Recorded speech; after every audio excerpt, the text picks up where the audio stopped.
بسم اللہ الرحمن الرحیم، السلام علیکم ورحمۃ اللہ۔ دنیا کے سب سے بڑے ادارے اقوام متحدہ نے اب پاکستان کی جو موجودہ صورتحال ہے اس کے اوپر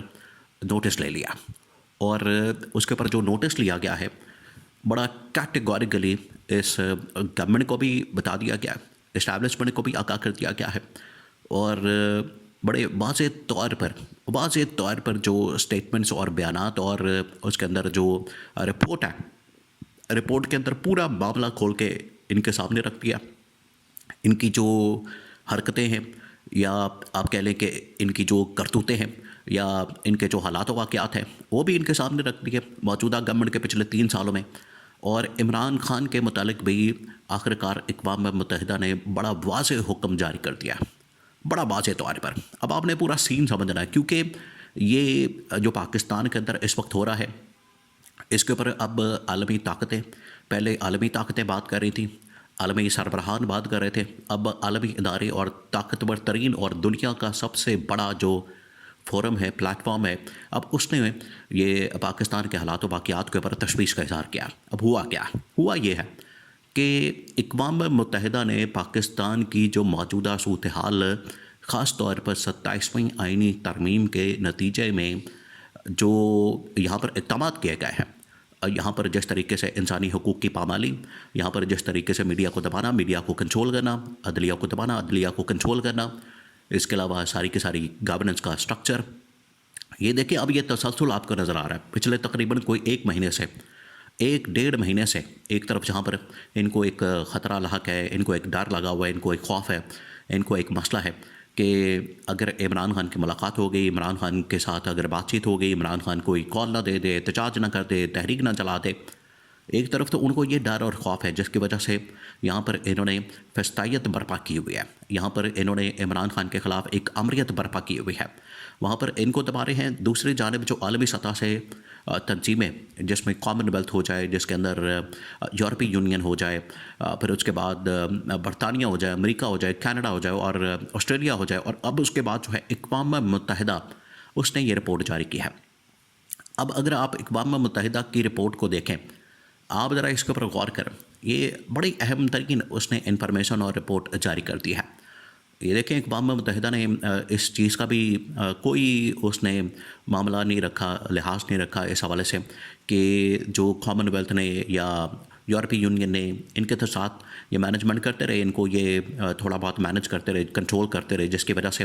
وہ رپورٹس منظر عام پر نہیں آ سکے۔ لیکن اقوام متحدہ نے 2 ٹوک انداز میں جو رپورٹ تھی وہ سامنے رکھ دی۔ سب سے پہلے تو اس نے 27ویں آئینی ترمیم کے اوپر سوال اٹھایا، اور پاکستان میں دیکھیں، پاکستان میں اب اس وقت کون نہیں ہے ایسا آدمی؟ پاکستان کا بچہ اس بات کو جانتا ہے، پاکستان کا بچہ اس بات کو سمجھتا ہے کہ یہاں پر جو 27ویں آئینی ترمیم کی گئی ہے یہ غیر آئینی اور غیر قانونی ہے۔ اس کی وجہ کیا؟ دیکھیں یہ اب اقوام متحدہ نے بھی سیم وہی باتیں جو آپ کو بتا رہے ہیں پچھلے تقریباً کوئی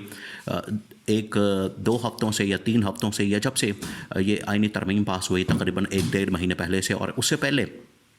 جب اس کا ذکر کیا جا رہا تھا، بنیاد تو اصل میں پڑی تھی 26ویں ترمیم۔ اگر اس کی مزید جڑ دیکھی جائے تو وہ آپ کو جا کے ملے گی 2024 کے انتخابات میں 8 فروری کے۔ تو یہ تمام چیزیں، یہ سیکوینس، آپ ایونٹس کا آپ سیکوینس کہہ لیں، جو کہ 8 فروری 2024 کے انتخابات سے چلا آ رہا ہے۔ اب اس کے اندر مسلسل جو ہے وہ خرابیاں مزید بڑھتی چلی جا رہی ہیں، اس کے اندر مزید نقص نظر آ رہے ہیں، اس کے اندر مزید مسائل نظر آ رہے ہیں، وہ بڑھتے چلے جا رہے ہیں، کیونکہ یہ جو ان کی کارستانیاں وہ روک نہیں رہی۔ اقوام متحدہ نے کہا کہ جو 27ویں آئینی ترمیم ہے، یہ 27ویں آئینی ترمیم نہ صرف پاکستان کے آئین کے خلاف ہے، بلکہ انٹرنیشنل لیول کے اوپر جتنے بھی کنونشن، انٹرنیشنل لیول کے اوپر جتنے بھی ایگریمنٹس، انٹرنیشنل لیول کے اوپر جتنے بھی چیزیں کام کرتی ہیں، یہ تمام کی تمام چیزوں کے خلاف ہے، کیونکہ ایک پاکستان اور باقی تمام ممالک یہ ایک ایگریمنٹ کے مطابق اقوام متحدہ کے رکن بنتے ہیں۔ اب اگر یہ کسی ایگریمنٹ کے مطابق اقوام متحدہ کے یونائٹڈ نیشن کے رکن بنے ہیں، تو وہ تمام کی تمام چیزوں کے اوپر وہ شرائط، وہ ٹرمز اینڈ کنڈیشنز، وہ ساری کی ساری پوری کرنی ہے ان لوگوں نے، جس کے مطابق یہ ایگریمنٹ ہوا ہے۔ تو پاکستان بھی اس کا بطور ممبر یہ پابند ہے، اور اس کے اوپر یہ پابندی ہے کہ اس نے تمام کی تمام چیزوں کو پورا کرنا۔ اب اقوام متحدہ نے کہا ہے کہ یہ جو 27ویں آئینی ترمیم ہے، 27ویں آئینی ترمیم اصل میں یہ غیر آئینی ہے، غیر قانونی ہے، اور اس ترمیم کو جس طریقے سے پاس کیا گیا، نہ صرف اس کو پاس کیا گیا بلکہ اس کے اندر جو شکیں شامل کی گئی ہیں، اس کے اندر جو چیزیں ڈالی گئی ہیں،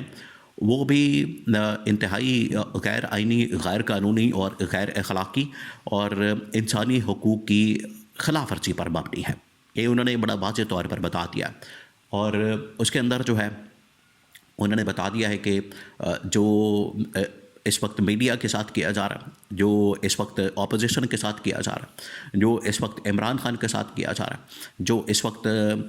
تمام کے تمام اپوزیشن جماعتوں کے ساتھ کیا جا رہا ہے، یہ تو انہوں نے بتایا کہ اس کے ساتھ تو اظہار یکجہتی کیا، اور انہوں نے ساتھ ہی ساتھ جو موجودہ سٹرکچر، نظام، حکومت جو سیٹ اپ ہے، اس کی جو برائیاں یا اس کے جو مسائل یا اس کی جو چیزیں ہیں، وہ ساری کی ساری بیان کی کہ کس طریقے سے یہ ایک جعلی قسم کا نظام، جعلی مینڈیٹ کے ساتھ، چوری کے مینڈیٹ کے ساتھ قائم کیا گیا، اور سونے پہ سہاگا یہ، یعنی اس سے سونے پہ سہاگا والی یہ بات ہے کہ انہوں نے الٹا آ کے تباہی اور بربادی پھیرنا شروع کر دی۔ انہوں نے آ کے لوٹ مار، کرپشن، اور پھر اس کے بعد اندر ادارے تباہ و برباد کرنا، یہ تمام چیزیں ان لوگوں نے کرنا شروع کر دی۔ یہ اب اقوام متحدہ نے اس کے اوپر روشنی ڈالی ہے، اور اقوام متحدہ نے اس کے اوپر کہا ہے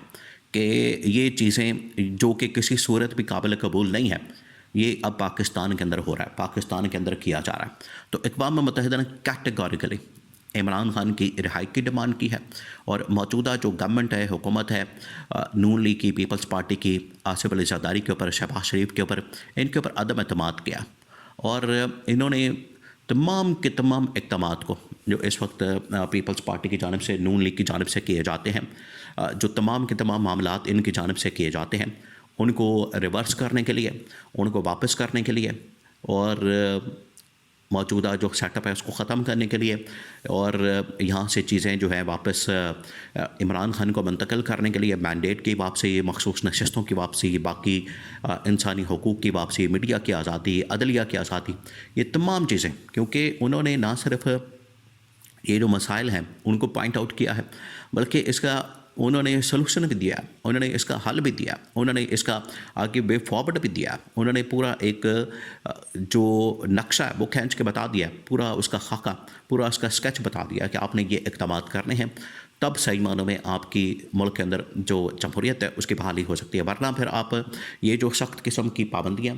یہ جو سخت آپ اقدامات غیر آئینی، غیر قانونی کر رہے ہیں، اس کے نتیجے میں یہ پھر پابندیوں کا آپ شکار ہوں گے، پابندیوں کا آپ کو سامنا کرنا پڑے گا، اور عالمی ادارے اب ایک ایک کر کے سامنے آ رہے ہیں، تو یہ پاکستان کے لیے بڑی تشویشناک صورتحال بنتی جا رہی ہے۔ اگر یہ انڈرسٹینڈ کر لیں، اگر یہ انڈرسٹینڈ نہیں کرتے تو پھر آگے بہت زیادہ مشکلات اور بہت زیادہ مسائل اس موجودہ گورنمنٹ کی وجہ سے، گورنمنٹ رسپانسبل ہوگی، لیکن اس کے جو امپیکٹ، نتائج ہیں، وہ بدقسمتی سے پھر پاکستان کو بھی بھگتنا پڑیں گے۔